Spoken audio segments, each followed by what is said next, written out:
So it's good to see everybody in here today. The topic of today is going to be, yes, there is a day trading holy grail. It really does exist. We've all been told that there is no trading holy grail, and I may be losing some of you already just by telling you that. So just bear with me here. There is, I do think there is a holy grail in trading, but it's probably not what you think. So again, let me get this set up here. All right, so we can see okay, and let's get started. All right, so first of all, thank you to Bruce and Bookmap for allowing me this forum and opportunity to speak here today.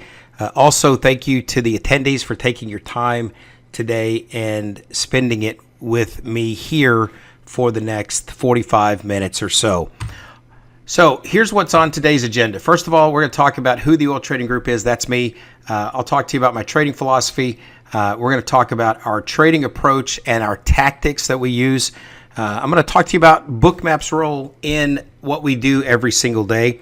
And then we'll go through a question and answer session. So if you have questions, and you may along the path here, you may have questions that need to be answered, I would ask that you save those towards the end. You could type them in the question box. We'll come back to them right at the end. But I think for the sake of just for flow and those kinds of things, if you could just save those to the very end, that would be awesome, and I appreciate it. All right, so who is the Oil Trading Group? Well, again, as Bruce told you, my name is Jason Love, and I'm the founder and lead trader here at the Oil Trading Group. We were founded in October of 2010 when I recognized that there was a need in the space for some day trading, education, chat rooms, those kinds of things. And so I'm going to share with you just a quick story. So my background, as you know, as Bruce said, is I was the vice president of a 300-seat call center. Before that, I was in the U.S. Navy.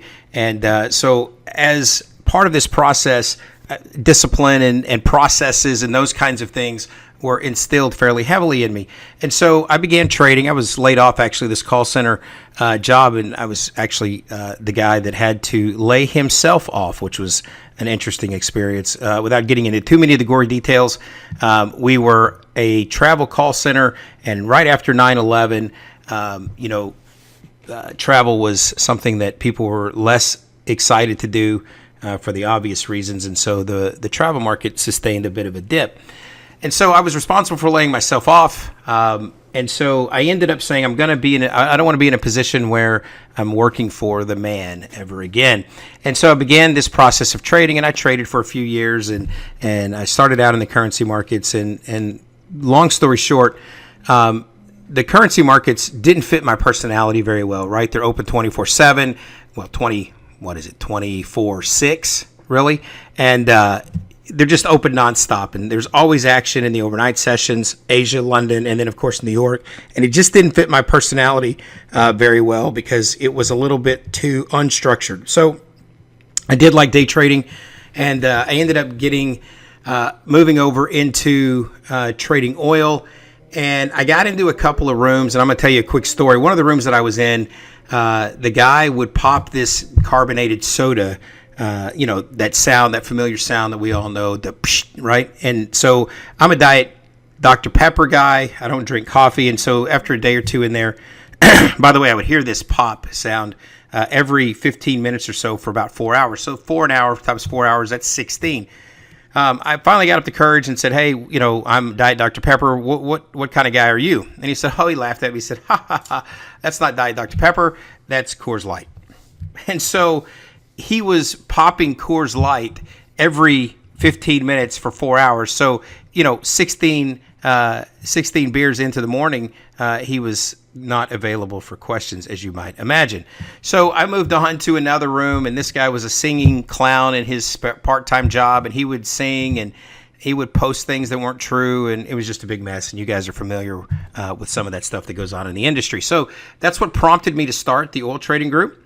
Fast forward, about 5 years later, Bookmap came out. I don't know exactly when they came out, but I found them, and I've been using Bookmap for almost 2 years. And so it is a nice complementary piece to what I do, and we're going to talk a lot about that here in a few minutes. We have an online presence here at www.oiltradinggroup.com, and as Bruce has shared with you, we have Twitter, Facebook, YouTube, and Vimeo, and he'll put those links. Yeah, he's already put a lot of those links into the main chat window. All right, so the other thing that we're kind of proud of is we've helped dozens of our room members become funded traders. So if you're familiar with who Top Step Trader is, we are a partner with them as well. Top Step Trader is right now the leading firm in providing trading funds for traders. And just this month alone, we put in these five. These are screenshots from guys that have made it through trading combines just in the last, month. Whoops, come back here. All right, so that technology. Give me a second here, guys. All right, we'll do this again. I want to show you this. All right, so I'm going to try to zoom in on this one more time. Okay. All right, so you really can't see the numbers here. It's not going to blow up big enough for you to see it. But what I want you to see here is just all the check marks. So if you're familiar with the way Top Step Trader combines work, they give you check marks when you complete certain benchmarks. And you can see here this person with all his check marks completing the combine. This one's a little bit easier to see. This person was on a $50,000 combine. They made $3,100 basically took them 9 days to complete it.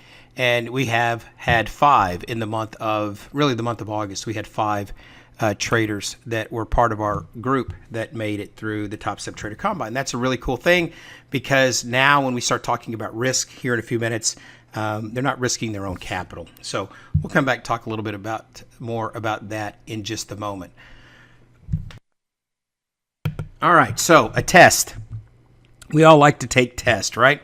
So I'm going to ask you here, what is the difference between this potential losing trade on the left and that potential winning trade on the right? What is the difference, right? Well, obviously, there is no difference between these two trades. And so as day traders, right? As day traders, we don't know the difference between a winning trade and a losing trade before price either hits our target or our stop loss, right? So every trade that we get into, it's either going to work or it isn't. Regardless of the probabilities, the back testing, the forward testing, all of the things that you may have done to get to that point, right? There is no difference between a loser and a winner when you get into that trade. You don't know until that trade goes through. So what does that mean? Well, for me, it means what you cannot control is less important than what you can control. Okay? So let me say that again. What you cannot control is not as important as what you can control. All right? So let's talk about what that means. Start over here on the left. Here's what you can't control. You can't control price action, and you can't control the outcome of a trade. You can't make it hit your target. You can't make it do the things that you hope it does when you get into that trade. Here's what you can control. You could control when you trade, when not to trade, what you trade, when you exit, your risk. You always know the worst case scenario when you're entering into a trade, right? You have control over that. You control what tools you use. You control how you feel about whether or not something's going to work or it isn't work based on what's happening around you. And you also control your learning process, right? So on the left, the things you can't control, but they're not as important as the things that you can control here. When you control these things on the right, those things on the left don't matter. All right, so we're going to talk about risk, why risk is important. Here's why understanding risk is important. The reason it's important is because you can control your risk, right? You are the person that controls it. I'm going to just show you this graph here. So this is the impact on your level of risk per trade. So if I zoom in here, let's see here. We're going to try it one more time. All right, so we're going to zoom into here for a second. All right, so if you look along the bottom, along the right, this is the number of trades you can lose in net trades you can lose before you get to a zero balance. And across the bottom is the percentage of risk that you have on a particular trade. So along this axis here to the left, these are marked off in 4 trade increments. So 0, 4, 8, 12, 16, 20, right?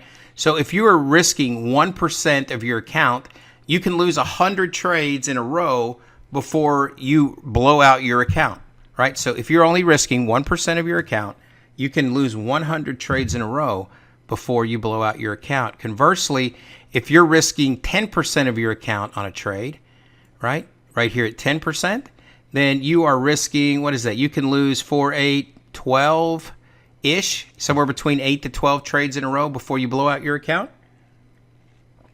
So a lot of things what I see it happen in our trade room is, and we had to make this adjustment over the years. I used to trade 4 lots in the trade room in front of people, right? And so what would happen is people wouldn't understand what the risk parameters were. And so what would happen is somebody would sit down and they would say, well, he's a professional trader. He's trading 4 lots. Because he's a professional trader, he'll never, ever lose. And so my broker with my $5,000 balance will let me trade 4 contracts, right? So what would happen is I would lose. Then I would lose again. They can't trade 4 lots anymore, right? And then I would be back to where I hit that one winning trade that erases all of the losing that goes on, and yet they were standing there not able to do anything with it because they had over leveraged leading into that. So again, understanding risk and controlling risk is the most important thing that you can do when trading. Everything else takes care of itself, but managing and controlling your risk is the most important thing that you can do. All right, so I'm also going to talk to you about the importance of a good rate of return. So if you take a look at this graph here, if you look here to the left, oh, this is outstanding. Hang on a second, guys. You saw the PowerPoint presentation just bailed on me. Give me a second here. Sorry about that. We'll get this right back up. Okay. Nothing like throwing your rhythm off a little bit, right? All right, so we'll try this again. All right, so if you take a look here at the value of a good rate of return, okay? If you are at a 70% win rate, you don't have to even be at 1-to-1 risk reward in order to get past break even. If you're at a 30% win rate, or in this example, 28%, then it's required for you to have a 2.5-to-1 risk reward ratio. So understanding how your risk reward ratio relates directly to your win rate is going to be key to your success. We talk about this all of the time in our chat room, right? We talk about the fact that if you're the type of trader that, by the way, we advocate holding on for bigger targets. If you're the type of trader, however, that you are trading 2 lots and you take one off at 10 ticks and then you let the other one run, right? If you're that type of trader, then the question that I ask is, when you take a stop, are you mitigating the loss? Meaning, if you have an 11 tick stop, are you taking one off at 5 ticks and the other one off at 11 ticks? And invariably, the answer is no. So really, we've all heard the adage, cut your losers short, let your winners run. Well, in essence, what you are doing is you are cutting your winners short and letting your losers run, right? So if you're not able or confident to hold on for those bigger targets, and you're the trader that likes to take one off at 10 ticks and then let the other one run, it's okay if you do that, obviously, but you have to understand how what you are doing there impacts what your bottom line is. So if you haven't done the math to say, I take one off at 10 ticks and that happens X percentage of the time, and then that other runner averages 7 ticks, right? Sometimes it goes 20, sometimes it goes out of break even plus 1, right? Somewhere in that mix. If you don't know what that number is, you're not doing yourself a service. And the second thing is, your win rate has to go up dramatically. So isn't it better, my opinion, to not have to win 70% of the time in order to be successful? Wouldn't you like to get yourself to a place where if you won 28% of the time, you still could win and you could still be a profitable trader? Those are the kinds of metrics that you need to be thinking about, or you should be thinking about, as you are managing and planning out where it is that you're taking your profit targets, etc. All right, so that's the importance of a good rate of return. There are 2 paths to risk-reward success.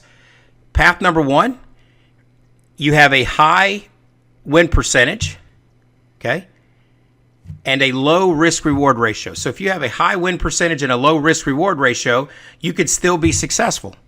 However, if you have a low win percentage and a low risk-reward ratio, you're not going to be profitable. On the other side, if you have a high win percentage, if you have a high risk reward ratio and a low win percentage, you're still going to be consistently profitable.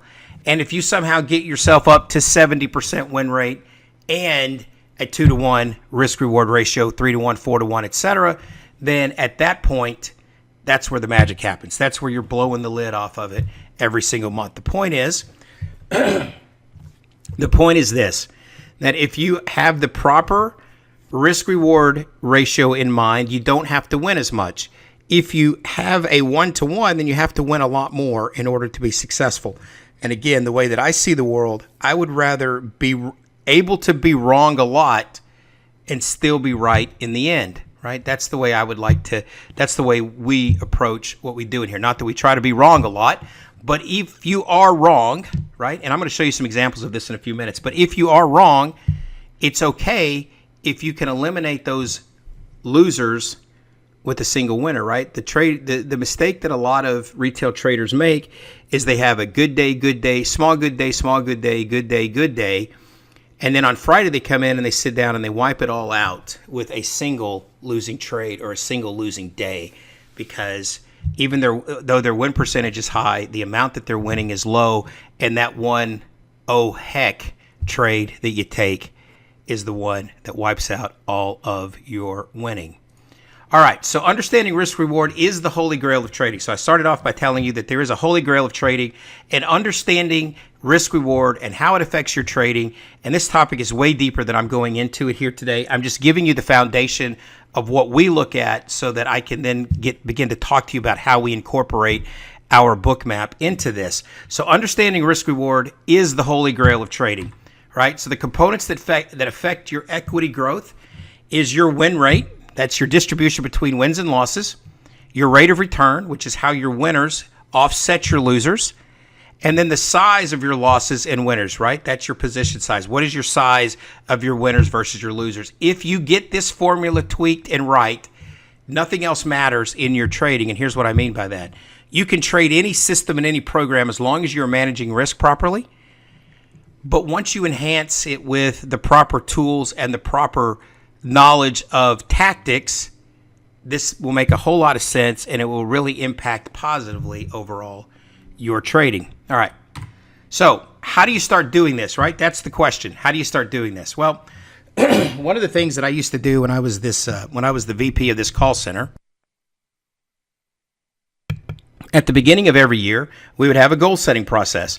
And it was in this goal setting process that we would talk about, what does it look like when you're standing at the top of Mount Everest? Okay, so you want to climb a mountain, you want to stand at the top of Mount Everest, and when you plant your flag at the top of Mount Everest, and you can barely breathe, and you've not had any sleep, but you're standing there with that sense of what it is that you just accomplished, as you look out over the landscape, that's what it looks like when you get there, right? That's your vision. That is why you were doing the things that you were doing, okay? You have to have a strategy to get there. So if you're the kind of guy that likes to go out on Friday, guy or gal likes to go out on Friday night and you have a few cocktails and you get home late and you stop by your favorite fast food joint on the way home at 2 a.m. after you've had an all-night kind of fun with your friends, well, that's not getting you to standing on top of Mount Everest. That's not going to help you climb the mountain, right?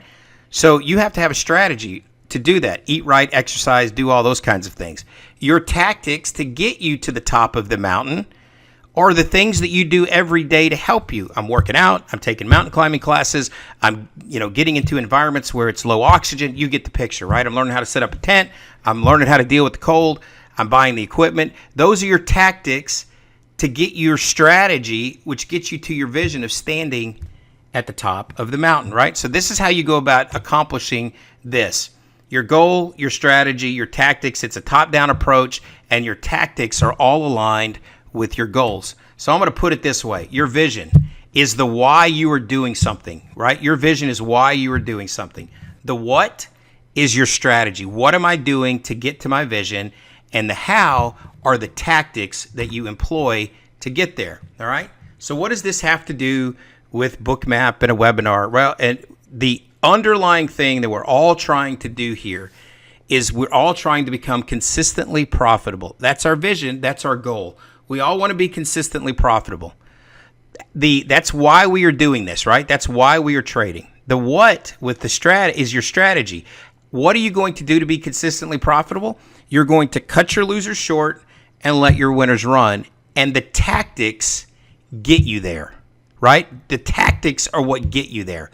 The tactics for us at the Oil Trading Group: determine market direction, identify your decision points, and have Bookmap manage your risk reward, right? That's it.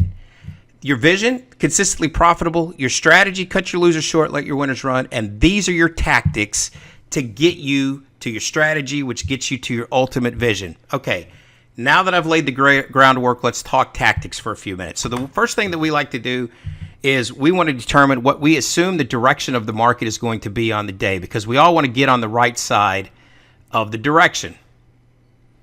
And so let me try this. Whenever I try to use zoom in here, okay, here we go.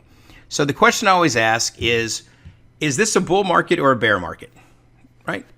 Bull market or bear market? Well, invariably, you're going to say, well, Jason, that is a series of lower highs, and that's a series of lower lows. Low, lower low, lower low. This is clearly a bear market.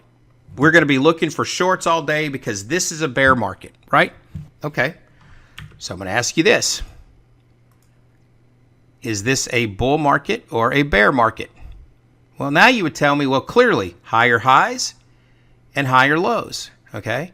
Well, this is that same level. This is that same run that I just showed you on the previous slide. 50.21 to 48.70 low, right? 48.70 is the low, 50.21 is the high. That's the same run. Now, are you telling me that this market on this small pullback we're in a bearish market? No, we're in a bullish market with this bear pullback, right? This is a 60-minute chart. That previous chart that I just showed you was a 1-minute chart. So when you understand direction, the way that we look at the world, we look at these on higher time frames. We look at 60, 4-hour, daily charts, right? That's going to help you clear out the noise on the wiggle waggles that go on as it relates to direction. So one of the things that I get when I get new visitors or new guests with me here today is, why did you go short when the market is clearly going long? Well, yeah, it may be on your 400 volume chart or your 2-tick chart or your 2 Renko bar chart, right? It may be long, right? It might be long, but on those micro time frames, you're going to see that direction, at least as we see it and the way that we trade. We try to determine the direction of the market on the higher time frame. So tactic number 1 to get you to your strategy, to get you to your vision, is determine market direction. Okay? Tactic number 2 is to identify decision points. Decision points are those places on the chart where the market is likely to react, meaning it's either going to go long or it's going to go short. Now, you're going to say to me, well, you could rotate around. Sure. But at some point, that market's going to move away from that in one of 2 directions. It's either going to go long or it's going to go short. And again, while these are times when these types of levels, and I'll show you here in a minute, are hit to the tick, these areas should be considered zones of influence more than surgical precision. So, you may say to yourself, well, if it breaks the trend line here at 58.20, then I need to get in there. Well, it may go up above that trend line and come back down and test it and go back up. And really the new break point is where it went up before, but maybe it stopped you out on the way down. You have to understand that these are zones of influence. Previous session high. You may say, I want to get short at the previous session high, and it gets to within, like on the CL, the zone around a previous session high would be 10 ticks on either side.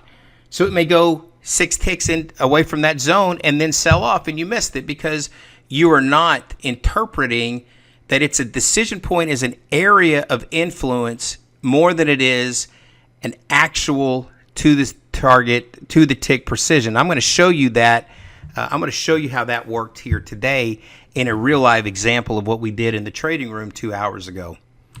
All right, so we have what we call market maker levels. These are dynamic support and resistance levels, decision points, if you will, that are based on previous price action and time cycles, and they provide the structure within the structure. I was fortunate enough to be able to be given this trading system by a 30-year veteran floor trader. Again, he used to trade this information in the S&P pits, and this system has now been modified for electronic trading, and I use these levels on the CL and the ES. And while I don't personally trade other markets, our students, and there are many of them in here today that are regular room members, We have had these students adapt this material to successfully trade the bonds and some Forex markets. And so again, no matter the market, this trading system, these decision points can be adapted to your favorite market. Again, why is this important? These are all tactics, a structured approach to get you into a position where you can make a decision to trade, right? Tactics to get you to your strategy. All right, so let's talk about Bookmap. Our tagline, if you will, here at the Oil Trading Group is solving the trading puzzle. And we use Bookmap extensively to get us to that point. So again, solving the trading puzzle. I've been using the Bookmap for 2+ years in my trading room, as we just talked about. Bookmap is a Ferrari, but sometimes I drive it like a dump truck. I mean, here's what I mean. I have a lot going on in the trading room, right? And so if I wanted to get down into the millisecond about what's being traded, if I wanted to get into the dirt, nitty-gritty, the very intimate details of what's happening inside of the market, and Bruce does this for you every week when he goes through his webinar, then I could be doing that, right? If I wanted to see candlesticks on there, if I wanted to see how volume is being distributed across highs and lows, how it's being distributed in terms of delta, I could put volume bars and pie charts and dots and I could do all of that stuff. That would give me a lot of information. But for me, because I've got a lot of other stimulus and things going on, I have broken it down into a really simple way to look at it. I drive it like a dump truck sometimes, even though it's a Ferrari, right? So if you can take this tool and you can get as intimately familiar with it as you want to, and you can use it to make your decisions in a very granular type way, right? But I'm going to show you the way that I use it in here today and the way that it's been effective for me. All right, so Bookmap is flexible and powerful enough for your risk profile. So again, we told you there were 2 paths to risk-reward success. There is high win percentage. So maybe you're a scalper. Maybe you're 4 ticks and a 2-tick stop. So you're a 4-tick target and a 2-tick stop. That's still a 2-to-1 risk-reward. But maybe you're just a quick scalper. I'm going to take this and take it and take it, and you trade all the time, and that's your thing. Bookmap is powerful enough to support you in that endeavor. I like to hold on for targets. My average winning trade lasts over an hour, and I'm a day trader, right? I don't hold anything into the overnight positions, but my average trade when I win lasts over an hour. The reason that it does is because I'm holding on for larger targets, but Bookmap is powerful enough and flexible enough for me to be able to use it in that way. So again, the Ferrari that I drive like a dump truck sometimes is powerful and flexible enough to be able to do for you what it is that you want to do in your risk profile. So again, Bookmap is an integral part of how I manage my trades. I use Bookmap to cut my losing trades short and let my winning trades run. And over the course of the next few slides, I'm going to show you some examples of trades that were taken in front of a live audience in our day trading chat room. Then I'm going to break down one of the trades that we took in the room today. All right, so first thing before I do that, here are my Bookmap settings. I get asked this a lot. How do you set your Bookmap? What does it look like? Well, here it is. I use the same thing on the ES as I do on the CL. The only difference is if you look here where it says minimum to max size, right? I filter out the order book to only see on the CL, I only want to see orders of 25 or greater. So as they aggregate all of their algorithm aggregates that and publishes it here in this price ladder, I only want to see things that are 25 or greater. On the ES, I look for trades that are 250 or greater. So any trade that comes in that's 250 lots or greater, as aggregated together by the Bookmap algorithm, that's what I use. Otherwise, everything else is just the same. All right, so first trade I'm going to talk to you about was September 8th. Okay, first trade I want to talk to you about was on September 8th. I'm going to zoom in here. This trade, see if I can get this done here. Okay. So this is right out of my TraderView spreadsheet. If you don't have a journaling program or software, I like TraderView. There's EdgeWonk and there's a few others out there, and there's many others. but this is the one that I particularly like to use. And so I upload my trades into this so I can kind of take a look here. A couple things I want you to notice. Obviously, the trade that I'm going to show you is a $1,700 winner on 2 lots, not 4 lots or 6 lots, on 2 CL lots. It was $1,700 winner. I took one trade at average volume is 2 lots times 2, right? Get in is 2 lots, get out is 2 lots, so 4. And then you can see here it was $8.50 a contract, and the winning trade lasted for about 2 hours. Okay, so this is a trade that I'm going to show you here. So we talked about decision-making process, right? We talked about determining direction. We talked about identifying decision points, and then we talked about how Bookmap helps you get into that opportunity. Okay, so this maroon line right here, okay, this maroon line right here is one of my favorite retracement setups. So when you look at this from a higher time frame, the market came in, rallied up here, and pulled back into our favorite retracement zone where we were looking to get short. That's at 40. That was at 48.11. Once I was in, and the trade Bookmap told me where to put my stop, right? Told me that was going to be a good place to get in. Told me where to put my stop. Then it just simply becomes looking for where it makes sense to take your targets. So, for example, we have a system that goes along with these levels where we were looking for a target down into this zone down here, right? And I'm going to show you how this all played out here in just a minute. But we had a target down into this zone. I think that was at 48.13. That was our target. The market comes down, gets to within a couple of ticks of it, then pulls back and takes me out on a retracement. And then I think the next bar comes and takes me all the way into the target. But it was a $1,700 trade on 2 lots. This is the way that we got into it. So if you think about, there are direction of the market, there are decision points, and then there is your risk management as controlled by how you look at things with Bookmap. That is, and then once you're in it, then you cut those losers short when they're not working out, and you let the winners run. All right, so here is the way that this exact trade looked on Bookmap. Okay, so I got short. Here was that sweet spot, 2 lots, 49.11. My stop was right here in this gap, right? I don't like to do much over 11 tick stops. By the way, for me, that's about 0.44% risk on 11 ticks on 2 lots. So I told you at 1%, you could have 100 net losing trades in a row. I'm at 0.44% risk, right, on a particular trade, on this particular trade. So 49.21 was the stop. You see here, I could have put it up a little higher above this band of liquidity, this area of liquidity, but what I did is I parked it right here at 21. That's 10 ticks away. I said, well, if it's going to go, it's going to go. If not, I'm going to get out, and we'll retest what happens here. But here's the other thing that I saw underneath it. I said, look, if you get into this position here, and it's one of our favorite retracement setups, and we don't get through this band of liquidity, if we get up here through 20, then it's likely to test up here, and I'll get in if it comes back down. But look here. It was clean and clear once you got down through about 40, what was that, 49? So once you got down through 49, it was clean and clear here underneath you. Now, I'm going to show you a video. In fact, I'm going to pull it up here right now.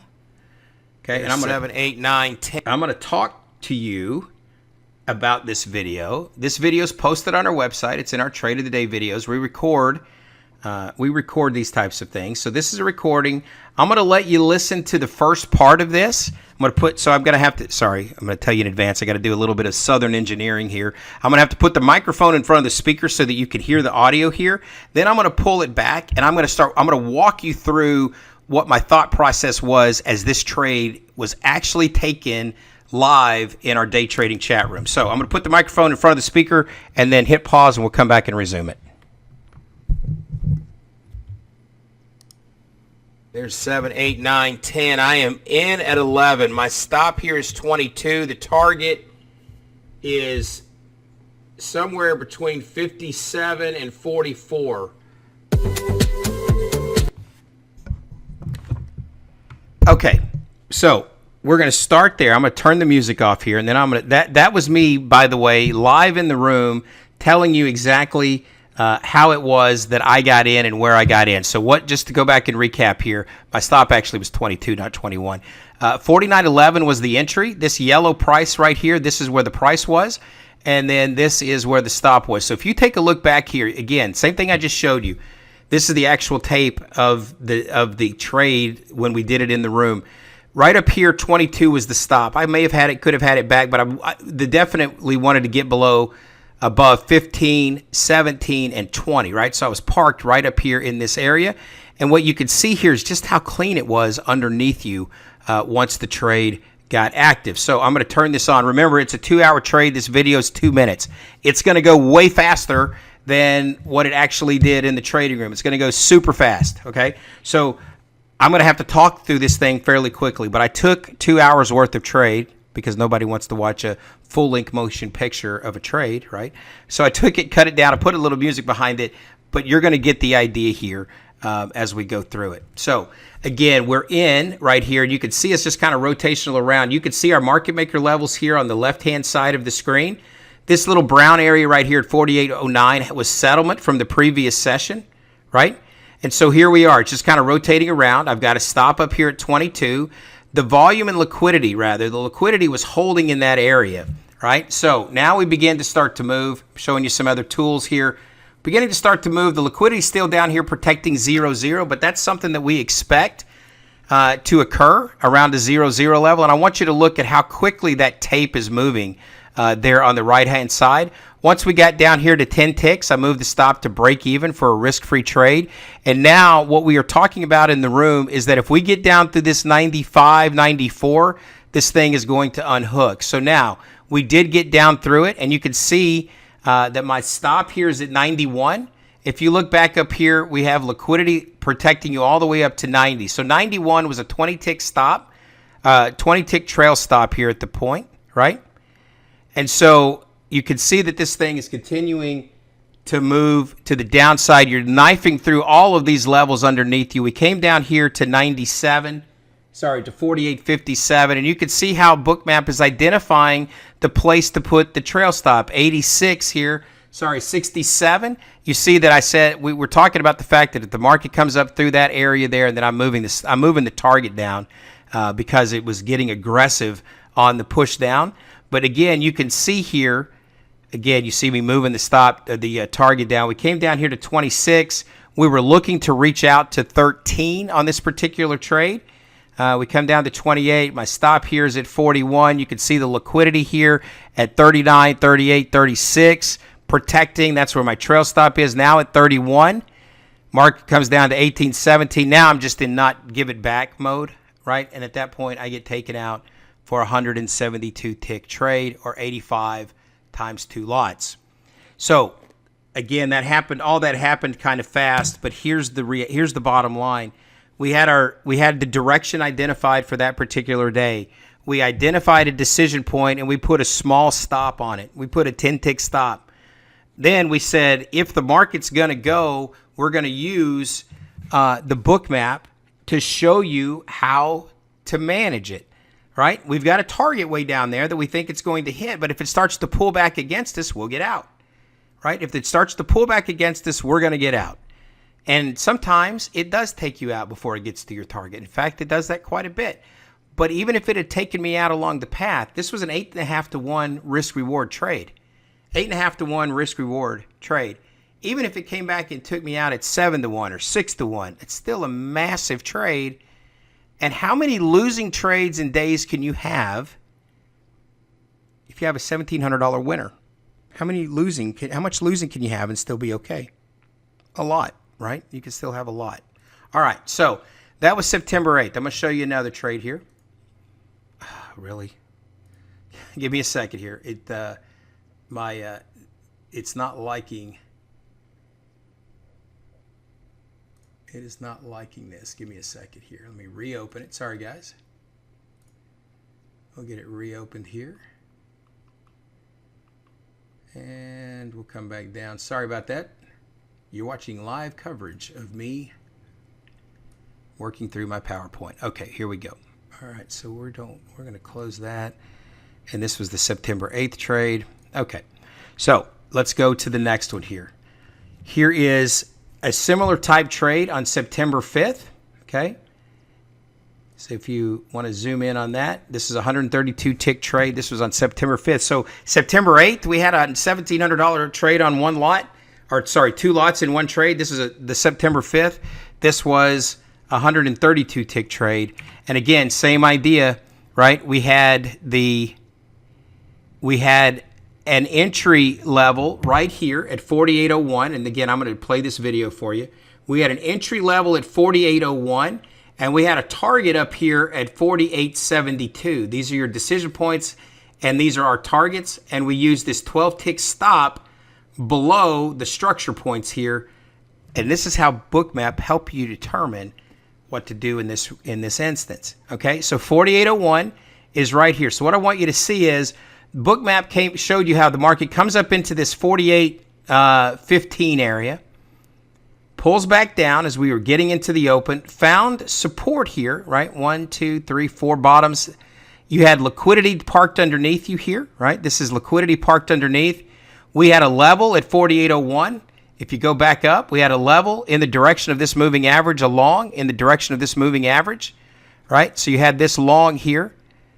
Bookmap told you that there was a line of congestion right around 90, 89, 88, in at 01, 12 tick stop down here at 89. If we got through this, down and through this 90 to 89, broke this structure here, Bookmap gives you plenty of notice that if this area breaks, that it's pretty clean underneath.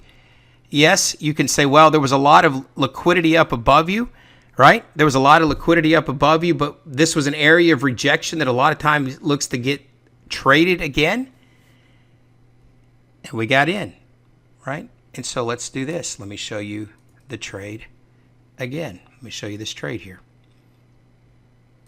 Okay, give me a second. We're going to turn that here. See if long on here at 48.01. Hang on a second here. I want to make sure that this gets caught up. Okay. So this is that trade, and I'm going to put the microphone over here for you again. Here we go. Go ahead and put a long on here at 48.01. So if you look at that price ladder, my stop here will be 12 ticks to 89, and my initial target is going to be up here to, I got hit but no fill, by the way. My initial target is going to be up here at that 63. Okay? So I am filled now at 01 long, 48.01 long.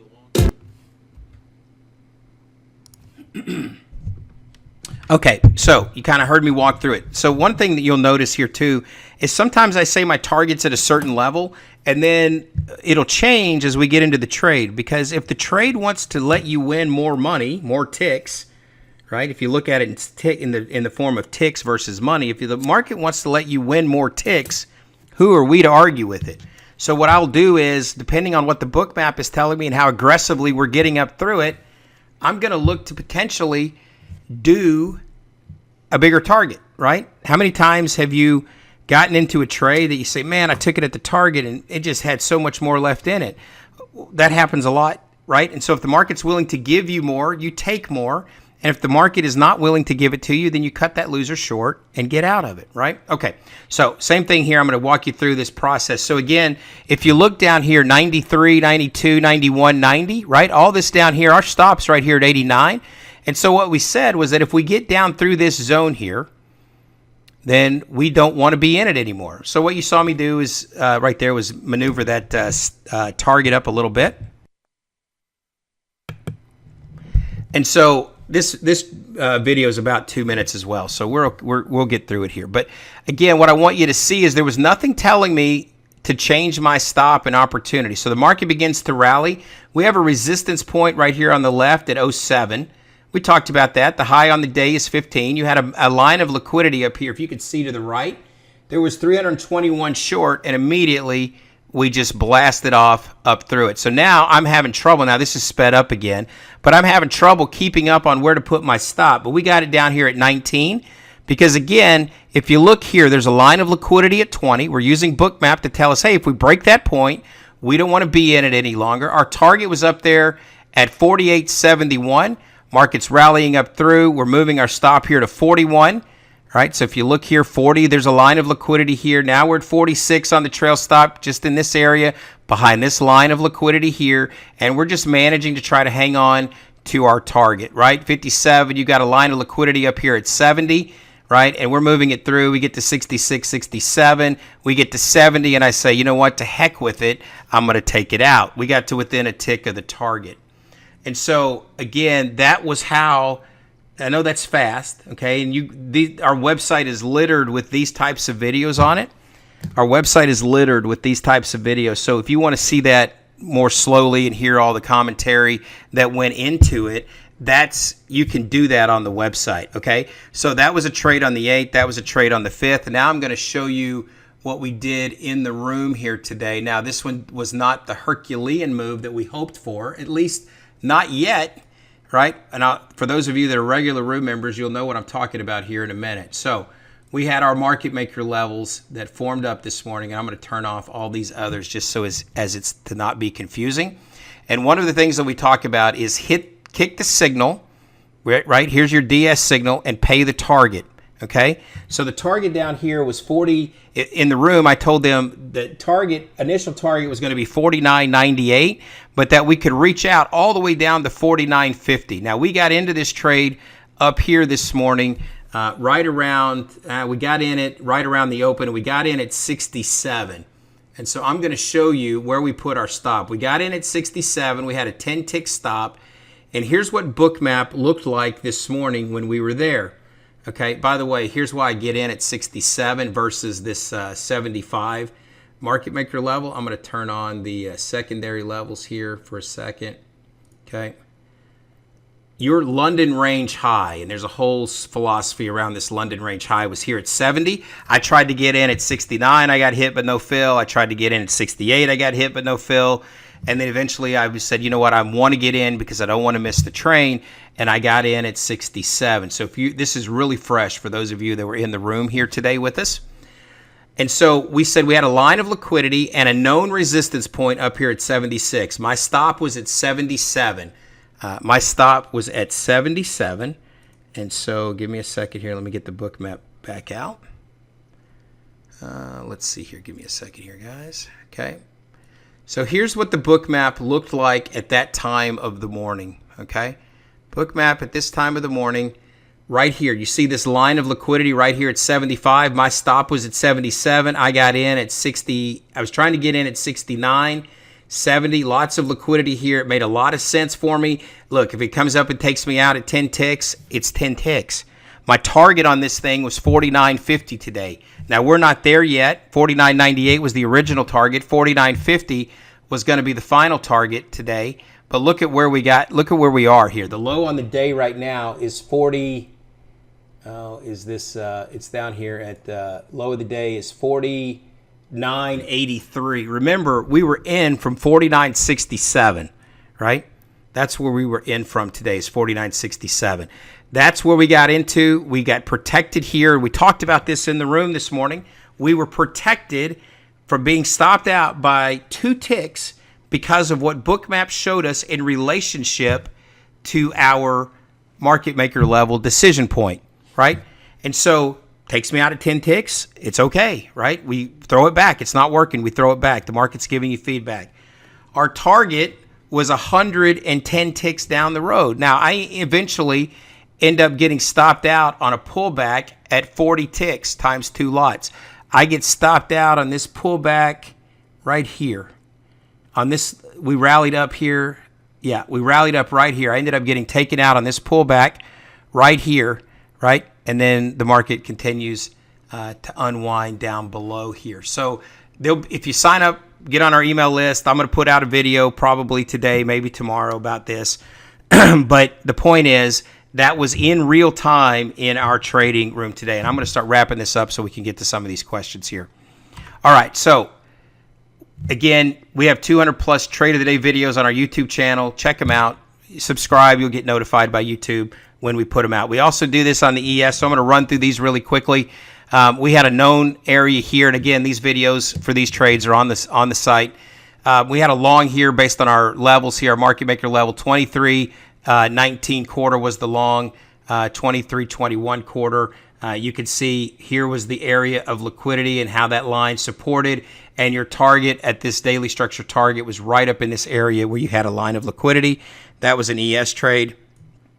Another CL trade, same kind of idea. You had a short here at 53.09. That was the short right into this band, this small band of liquidity. The stop was above this known resistance area on your Bookmap band of liquidity. It also happened to be this peak high above this swing high, so that makes a lot of sense. And then your target, which was a 2.5 to 1 risk reward ratio, is right down into this known decision point underneath you there. And same type of idea here. We get short with the stop just above this area. You could see the liquidity that was pulled here. The stop was above this big band of liquidity here, and then your target was here at 53.35 down into this zone here. So again, it's really not that difficult. We find decision points on the chart. We try to get in line with what the bigger picture direction is, and then we use our Bookmap to hone our entries and exits. And if we're losing, we throw it back like that fishing tournament, right? Not big enough, throw it back. When it's not big enough, or it's giving us the feedback that the trade's not working, and you can see it clearly on your Bookmap. When the trade's not working, you throw it back. And then when it does work, you don't cheat yourself out of it by cutting them short. You try to let them run as long as possible.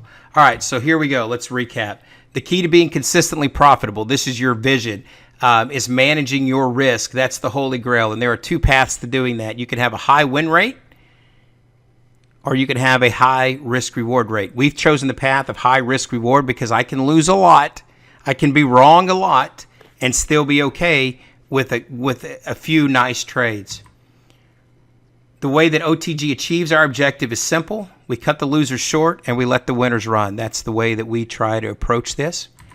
And then finally, we use Bookmap as one of our primary tactics to achieving this strategy and ultimately the goal of becoming consistently profitable. And with having said all of that, I'm going to go through the questions here, Bruce, if you're there. Yep. That's us. That's it. Okay. So fantastic. Yeah. So do you want me to kind of go through them, or do you want to go through them? I don't care either way. As you wish. I mean, okay. We can start off with the top, I guess. As you originally started off, like, why primarily oil? And that's a really good question. So if you remember that my history was with the Forex markets, that's kind of the way I started trading. Forex is full throttle, 24/6, London, Asian, New York session. I was up all night. I used to have a laptop next to the bed, and it would ding at 2 a.m, and I would be in a trade, and then I was up all night, and it was just not right for my personality. I'm the kind of person that's got to watch their trades and got to look at them and all of those kinds of things. And so when the market is active like that, it just doesn't suit me well. Oil, you get everything you need to get done between 8 to 10:30 in the morning, and you're either going to win what you need to win for a day, you're going to lose, and you need to stop. And all of that can happen in about a 2.5 hour window. So for my personality, it's a better deal. And that's why oil. Okay. Also, followed up with, is oil less manipulated than stock indexes? Well, here's the deal. I try not to get hung up on manipulation and what a certain news event's going to do. I don't worry about any of that, because you can literally drive yourself crazy trying to wonder what the impact and the manipulation and who's pulling the levers and who's, handling the marionette strings. We'll say puppet. Handling the puppet strings, right? We don't know who's doing what and where. The only true thing that we know is what the price is doing, right? What is happening. It doesn't really matter to me why it's happening, right? Up, down, sideways. I just want to know what the price is doing. And that's where Bookmap comes in to really help you with that. It can tell you where the money is coming in, and that's all you really need to know. You don't really need to know why. And even if you did know why, you may not be right at that moment. You might not be right 5 minutes from now, right? If you think about who you're competing against, the deep pockets, the people that have access to resources way beyond anything you'll ever be able to come up with, why try to fight that? All we're trying to do, we're not trying to catch it from 110 down to 26. We're not trying to catch those types of moves. We come in every day and we try to, like your dog does when you're having dinner at the table and he sits under the table and he's just waiting for something to fall to him. That's all we're doing. We're just trying to eat the scraps that are falling off the table. And so to really understand why the steak was cooked and how it got to the table and the farmer that fed the cow that got it there, that it's all neat to kind of know that. But at the end of the day, that doesn't help you when the steak falls to the table and you're trying to fight the other dog to get it. That's a stupid example probably, but there you go. I like the analogy. Thank you. Let's see here. Just to let you know, Jason, as well. I mean, here at Bookmap, when you're in the trial, there's actually they're daily webinars. It's not weekly. But I just wanted to let you know. Yeah. Sure. Yep. Sorry about that. No problem. Let's see. Okay. Now some questions about recording. We got that. Okay, so actually this is a really good question, and I've answered it, but I just wanted to verify with you. So you're using CQG data, is that correct? Yeah, it's the continuum data feed from CQG. Okay. So CQG as well as Rhythmic, they offer a complete depth of market for COMEX and NYMEX. And then Rhythmic also offers it for CME. So Bob was asking about the clean and clear liquidity example below, down at lower levels, that it was that way because that data was not refreshed and there was no understanding of what was down there. That is actually not the case any longer with depending on your data feed. So great stuff. It's much more transparency for us as traders. Those areas like, 10, 20, 30, 50 cents out, even $1 out, those are updated live. So those are live levels. Well, and here's another thought to that point. Let's say it wasn't, and that's fantastic news. But let's say that it wasn't, okay? You don't know what's down there, but at the time that it was printing down in that zone, it was clean. Right? And so the same argument could be made that, you know what, you can't, let's say that this is the case here. Let's go back here. Okay. Right up here. Right. Well, we were nowhere near that, right? When you're down here at 52, that's what the residual imprint was up there. There is a strong likelihood, at least what I've seen, that that is going to reappear when you get up there, right? If it's there once, it's likely to reappear when it gets there. Just like if there's been nothing down here when you've been here in the past, it's likely not to be there again. Maybe that's, the wrong way to look at it. But from my perspective, that's what we look at, and that's the way that I see it. If it reappears and it begins to react, then we react along with it, right? We start to react with what's going on. So once you're in that trade, once you're in that opportunity, wherever that opportunity is, the 10 levels around you are accurate. Right? You could say that for 100% certainty that the 10 levels around you are accurate, and up to 15. And like you just said, your functionality is included 50 cents to $1 down below, which just makes it easier. But when you're in it at the moment, you've got your risk reward set. You kind of know what's going to be happening based upon the way that you expect things to work out. And the Bookmap is sharpening that pencil for you. Exactly. Okay. Let's see here. Some corrections. Actually, some of your traders here were talking about 50 cents. 50 cents. I'm sorry, $50.67, not $49.67. Oh, today? Earlier today? Yeah. 50.67. Yeah. Misquoted by $1. What's $1 among friends, right? Yeah, that's right. It was 50.67 today. That's right. Yeah. See, they were paying attention. See, they were paying attention today. Let's see. Okay, Jeff has a question here. MM is also asking about, is it possible to get into your room for a trial? And yes, MM, I can answer that one for you. It's look in the chat there. In the chat box, and you should see all the links there, and the free trial link is in there as well. Let's see.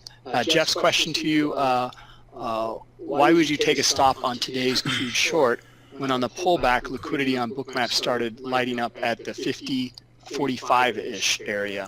Yeah. Which was a confluence area Sure. for the VPOC, first hour, prior days, range, low VN, etc.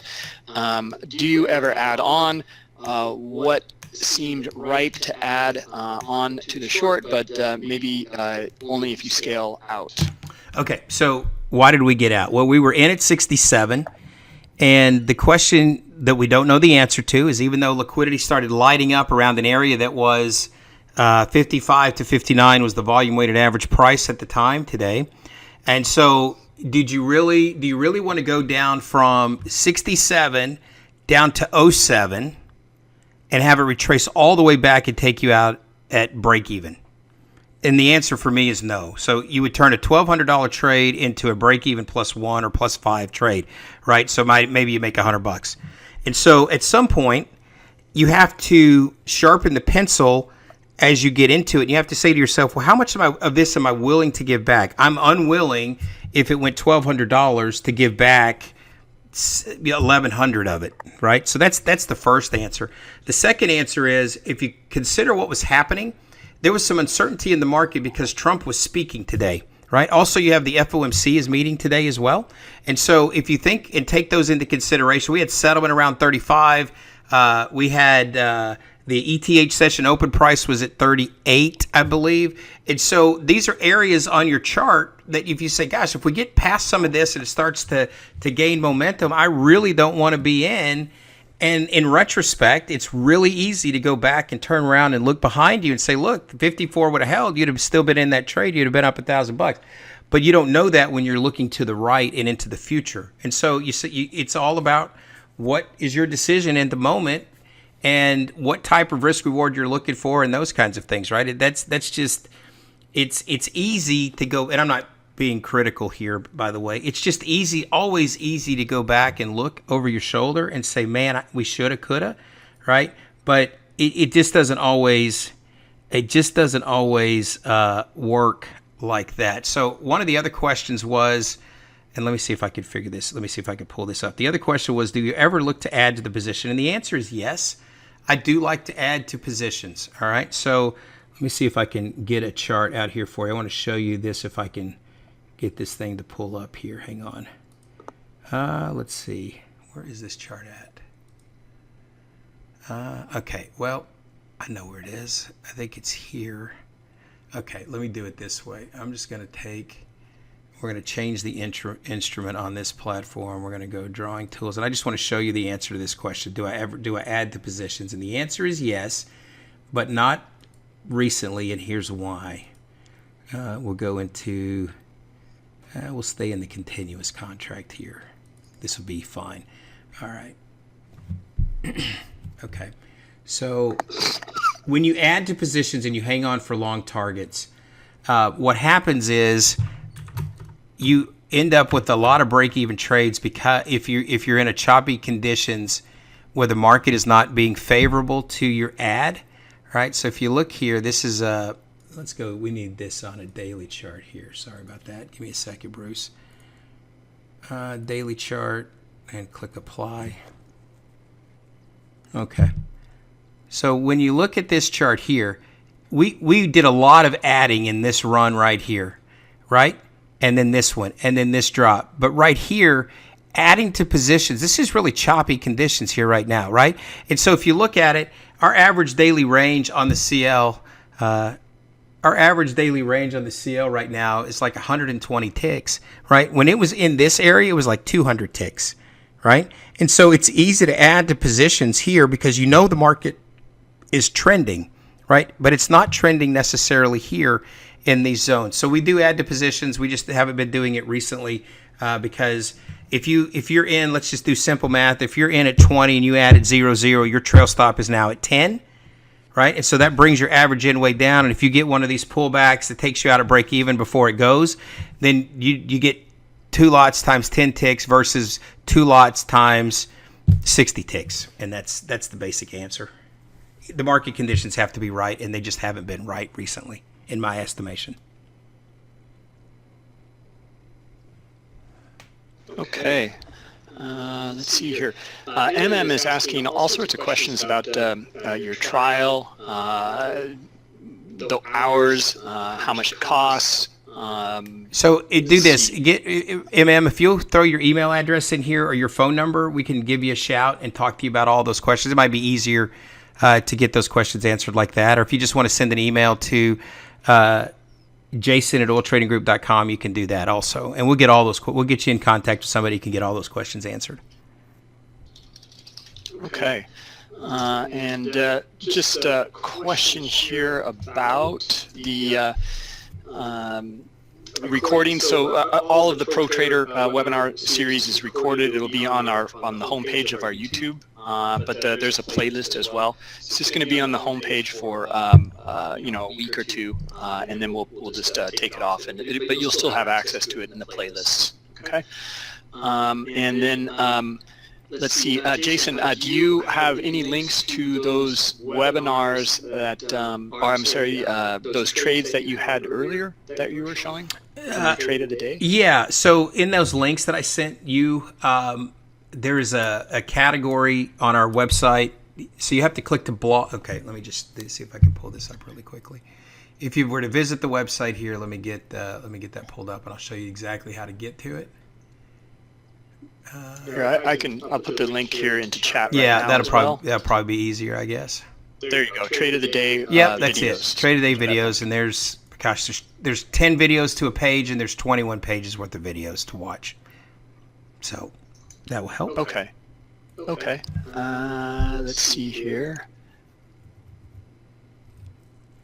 I think that's about it. Gokul is asking about, does these indicators work with TradeStation? So I don't know if he's talking about your proprietary indicators. Gokul is one of our members, so I'm going to assume he's talking about your stuff. Okay.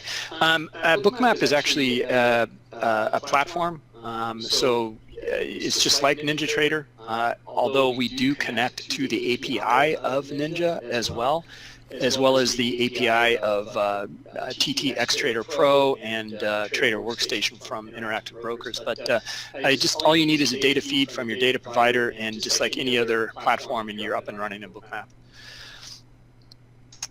Okay. Let's see. Icebergs with the iceberg indicator. Okay, so Marco's asking, how do you trade with the icebergs and iceberg indicator? So iceberg orders, I don't do much with them, but I just like to know where they are, because I don't do a lot with them, in meaning that it doesn't say, oh gosh, there's an iceberg order, I got to get out. Right? Because they happen all the time. It's just really frequent. And depending on the size of the market that you trade, like if you're trading the ES, it's there all the time. It's just the mental note that I make and observe, right? So I do a lot of talking in our trading room, very much like what you saw when I was kind of recapping through those videos. That's the way I trade. And so whether I was running a trade room, which I do it out loud, or I was sitting here in my office by myself, I would be doing it in my head. It's just things that I'm making mental notes of. It's important to know, hey, we've been down there 4 times, and every time we've come down there, there's been support. I need to tighten this stop up. But if I just see it once or twice, I make a mental note to be prepared if it comes down there again, and I see it. But it's not real actionable. Like, it's not one of those if-then statements. If this happens, then I do this. It's not like that. It's more, I need a little bit more salt in this, or a little bit more pepper, or that tastes pretty good. It's that kind of thing that goes through my head. It's not an if-then statement. Excellent. Okay. I think that's it, Jason. I think that's all the questions that we have here. Okay. So what I would encourage, if you mind if I do a shameless plug here, if you're interested in anything you've seen in here today, obviously, we encourage you to get the Bookmap so that you can play along with the home version while you're in there with us. That's a joke, but we do encourage you to get the Bookmap. But if you'd like to take a free trial with us, you can sign up at our website, oiltradinggroup.com.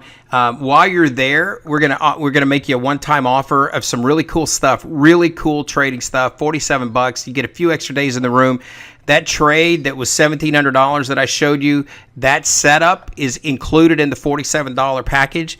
And so you can get a couple of extra days in the room, and you can get that cool setup. So even if you walked away, if you spent $4,700 and you figured out a way to make $1,700 with it because that was the setup that I showed you in that trade with Bookmap, it's well worth your time. So oiltradinggroup.com, sign up for the free trial. You'll be taking a page where we'll tell you, hey, you can get this idea here for $47.